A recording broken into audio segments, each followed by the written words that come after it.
السلام علیکم ورحمۃ اللہ تعالیٰ وبرکاتہ۔ دوستو، امید ہے آپ سب بخیر وعافیت ہوں گے۔ اللہ تعالیٰ ہم سب کو صحت و عافیت کے ساتھ نیک والی زندگی عطا فرمائے۔ دوستو، آپ مکاشفۃ القلوب سے بیان سماعت کر رہے ہیں۔ فرمان نبوی ہے، نظر شیطان کی تیروں میں سے ایک تیر ہے، جس نے خوف خدا کی وجہ سے اسے حرام سے بچا لیا، اللہ تعالیٰ اسے ایسا ایمان عطا کرے گا جس کی لذت وہ اپنے دل کی گہرائیوں میں محسوس کرے گا۔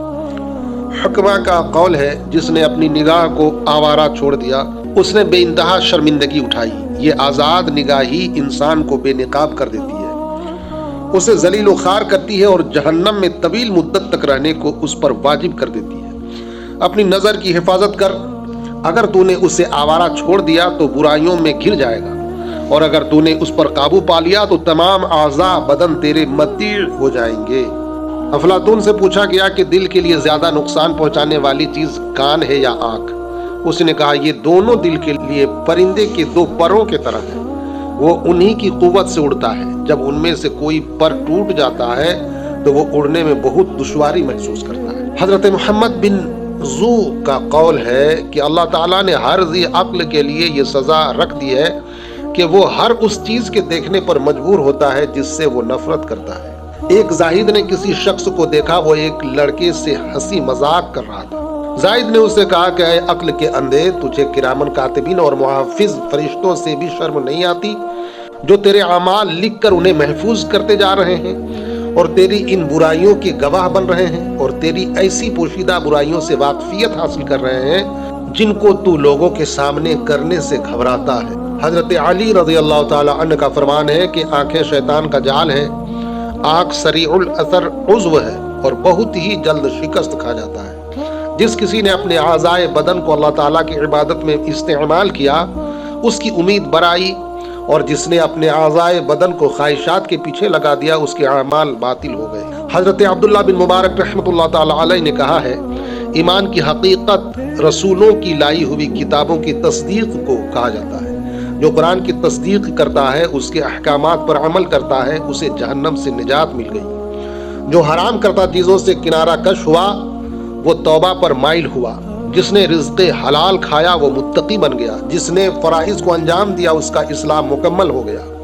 جس نے زبان کو راست گو بنایا وہ ہلاکت سے بچ گیا۔ جس نے ظلم کو ناپسند کیا وہ قصاص سے بچ گیا۔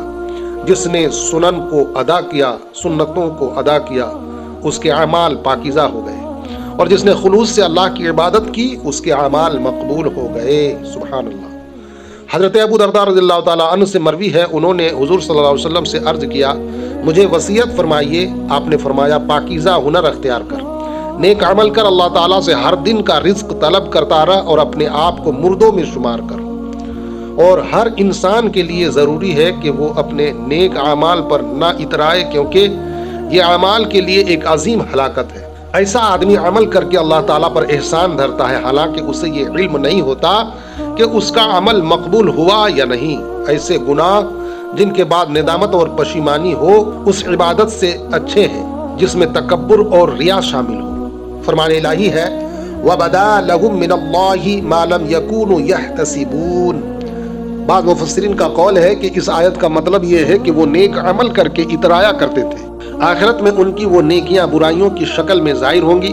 ایک بزرگ جب یہ آیت پڑھے تو فرمایا کرتے کہ دکھاوے کی عبادت کرنے والوں کے لیے ہلاکت ہے، اور فرمان الہی ہے، اللہ کی عبادت میں کسی کو شریک نہ کر۔ حضرت ابن مسعود رضی اللہ تعالی عنہ سے مروی ہے کہ سب سے آخر میں قرآن مجید کی یہ آیت نازل ہوئی، وَاتَّقُوا يَوْمًا تُرْجَعُونَ فِيهِ إِلَى اللَّهِ ثُمَّ تُوَفَّى كُلُّ نَفْسٍ مَا كَسَبَتْ وَهُمْ لَا يُظْلَمُونَ۔ اور ڈرو اس دن سے جس میں تم اللہ کی طرف لوٹائے جاؤ گے، پھر ہر نفس کو اپنے اعمال کا پورا بدلہ دیا جائے گا اور کسی پر ظلم نہیں ہوگا۔ حضرت داؤد علیہ السلام نے حضرت سلیمان علیہ السلام سے فرمایا، تین چیزیں مومن کی پرہیزگاری پر دلالت کرتی ہیں، نہ پانے کی صورت میں بہترین توکل، پا لینے کی صورت میں بہترین رضا، اور ختم ہو جانے کی صورت میں بہترین صبر۔ ایک حکیم کا قول ہے کہ جس نے مصیبتوں پر صبر کیا اس نے مقصود پا لیا۔ اور صبر کی کئی اقسام ہیں، پابندی سے فرائض خداوندی کا ادا کرنا اور ان کے بہترین اوقات کا خیال رکھنا، عبادت پر صبر، دوستوں اور ہمسایوں کی زیادتیوں پر صبر، مرض پر صبر، فقر پر صبر، گناہوں، ناجائز خواہشات، شیطانی وساوس اور اعضائے جسمانی کو غیر ضروری کاموں میں استعمال کرنے سے صبر وغیرہ۔